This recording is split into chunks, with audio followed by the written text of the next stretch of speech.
Yes, on 90.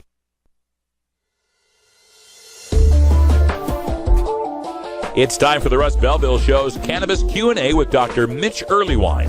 Dr. Earleywine is a professor of psychology at the State University of New York at Albany and a leading author and researcher on cannabinoids and health, who pins the Ask Dr. Mitch column for High Times magazine. Get your questions ready in our live chat or call in to 971-533-7111 now.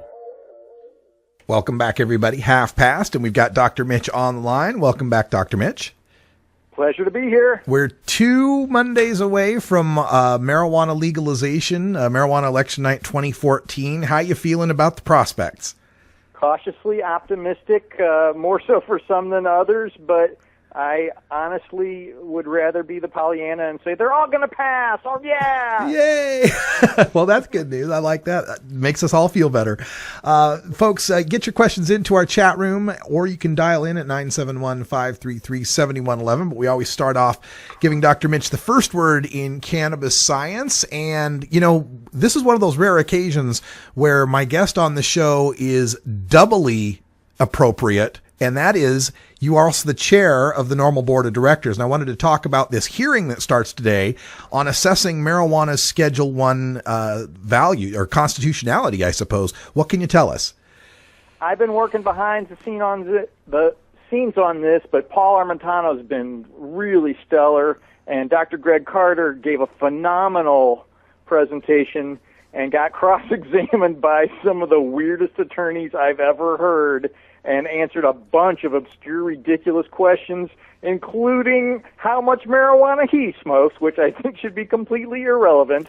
And all I can say is I'm cautiously optimistic that rationality may win out here. Yeah, it's amazing. I mean, some of the headlines that I've seen bandied about, like, could marijuana be legal everywhere by Halloween? What would be the effect on this trial? What are they trying to determine? Bottom line, we really need to re-examine just this notion that marijuana belongs in Schedule 1. And Schedule 1 means no approved medical use, high addictive potential. And anybody who knows anything about the marijuana literature knows that both of those are completely false. And it's suddenly dawning on at least local Supreme Court justices that really is the case. There really is no way to say that marijuana has no medical use or that it has high abuse potential, and so it really doesn't belong there. If we can get started in that direction, I feel like, in truth, federal prohibition could fall soon after. One of our legal eagles in the chat room wants to know if you have any idea when the transcripts of the hearings will be available. I don't have a link to that. I'm trying to get the link to the brief that was filed in order to get this revisited, and as soon as I get that, I'd be happy to send it along to anybody who emails me. Yeah, the email address is 420research@gmail.com. That's 420research@gmail.com. Got another question from our chat room. Runaround wants to know if the THC in topicals would show up on a drug test, like if you used a lotion. Alas, if it's at a dosage where you can feel it, it's going to make it to the urine screen, at least those 20 nanogram per milliliter ones. Okay, and 20 nanograms, is that a standard when they're doing workplace testing or accident testing? Sad but true, that's getting to be the trend. So they're actually going lower than they have in the past? Unfortunately, that 50 nanogram per milliliter, which I think is also kind of ridiculous, has basically lost out. There's a bunch of drug testing companies that are actually pushing for that lower threshold, I think in part so they'll find more positives and make it seem like they're doing something. Yeah. How odd that the employers would be reducing their threshold when all of the athletic commissions are raising theirs. Even the NFL raised it to 35. I mean, I feel like the 50 is still ridiculous because it doesn't really say anything about actual impairment. It's really not about what's in your pee. It's about what you can do. Yeah. All right. Well, let's take a look at some of the science that's going on lately. Washington Post's blog posted some information coming out of the University College of London on marijuana and IQ, the oft-discussed subject of whether or not kids would lose IQ points from smoking pot. What can you tell us about this one? Well, as we've said before, when other data like this came up, if you control for socioeconomic status, if you control for alcohol use, what a surprise, even kids who smoke marijuana don't have IQ deficits relative to those who've never touched it. And I've said time and again, when you don't control for, statistically relevant things, you can make your results say almost anything you want. Obviously, cannabis use isn't randomly assigned to people, and the folks who report using and are candid about it often have other things that might contribute to their IQ. I do want to emphasize, though, they did find a small, literally a 3% decrease on test scores among the kids who had used cannabis more than 50 times. And I'm afraid it's that they might have gone to school high. And, of course, you can't learn anything new high unless your tolerance is pretty intense. And I again, want to sort of hammer home this idea that marijuana is not for the morning before school. It just isn't. Yeah. All right. The quote that I found in particular that I liked out of this study was, in particular, alcohol use was found to be strongly associated with IQ decline. No other factors were found to be as predictive or to be predictive of IQ change. So obviously we need to repeal the 21st Amendment. And this is what's so sad. This insanity about cannabis has essentially caused people to ignore genuine contributors to brain development like binge drinking. And that, I think, has really been misplaced use of our efforts. I was researching some data on this to rebut Josh Markey for one of my videos I made on the Measure 91 debate, where he made a snide remark about the Liquor Control Commission that would be in charge of regulating marijuana. He said, it's done such a great job of keeping alcohol out of the hands of kids. And I checked it out. Since 2007, the binge drinking or the drinking rate of kids has gone down from like 48% to 31% from 2007 to 2014. So that seems like they've done a pretty good job.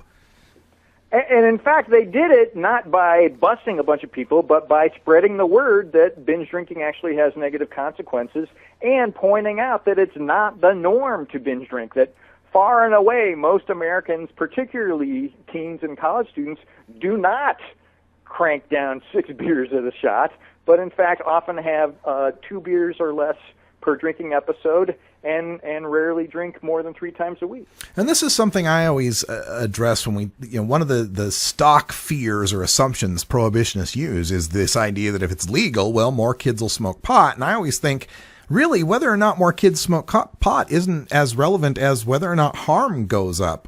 Could there be a substitution effect among teens that might swap out the keg for a joint or a bong when it comes to graduation time? The economic data have been confusing. So one looks like a substitution and one does not, at least in the big studies.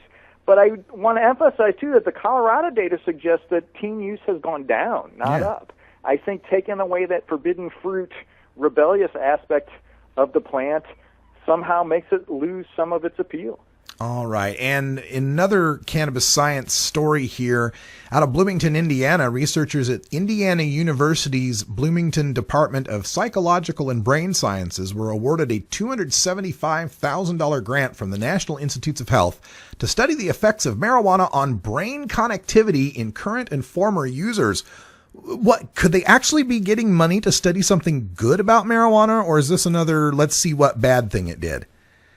I got my PhD at IU before it was the brain sciences. It was just the Department of Psychology.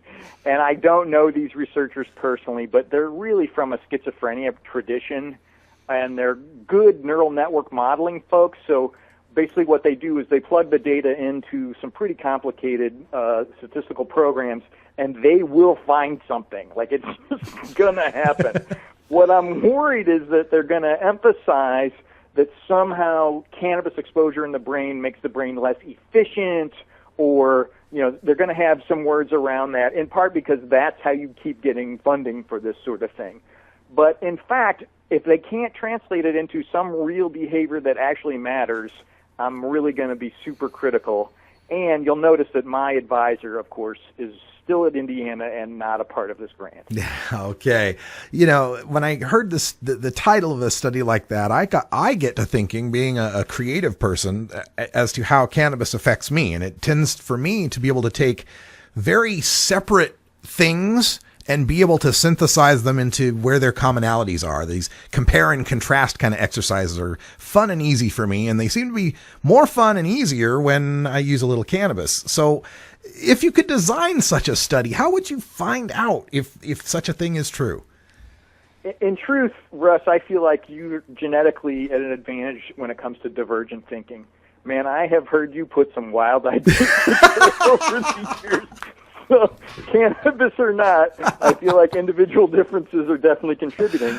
But obviously, the way to do it is not the way it's been done in a lab, which has been they get folks high when they can and then have them do these divergent thinking tasks right then.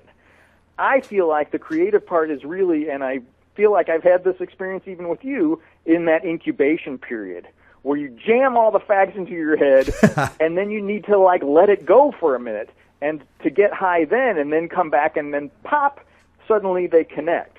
And it may not be when you're high. It may be when you wake up the next morning. And I feel like the way to do that research correctly would require a considerable expense and may not be the top priority at the National Institute of Health. Hey, just because I'm the only guy on the planet who's ever tied the war on drugs to the Third Amendment, that doesn't mean... Okay. Folks, if you want to get your question in for Dr. Mitch Earleywine, but you want to do so a little more privately, I understand sometimes, we're talking about things that are still very illegal in red states. You can get it in through email at 420research@gmail.com, 420research@gmail.com. In our last minute here, Dr. Mitch, just wanted to give you a chance to opine once again on these Halloween candies. Apparently there's now a company that's marketing a test kit so you can test your gummy bear to make sure it's not got THC in it. I mean, in truth, even the old days, my friend Barry Glassner in Culture of Fear showed that the poisoned Halloween candy stuff was mostly urban legend, and the only real case, I think the parents had actually poisoned their own kids. Mm-hmm. So if you're worried about this, watch out for your parents. There you go. And don't let your kid be eating unwrapped candy anyway. That's exactly. I mean, everything should come in a wrapper, and then it's going to be fine. I assure you, nobody who's actually shelling out for their own edibles is going to give them to a kid. Yeah, exactly. Not at $15 a chew. It's not going to happen. All right, Dr. Mitch, thank you so much for joining us again here on our Cannabis Science segment. And again, 420research@gmail.com if you want to email. We'll talk to you again next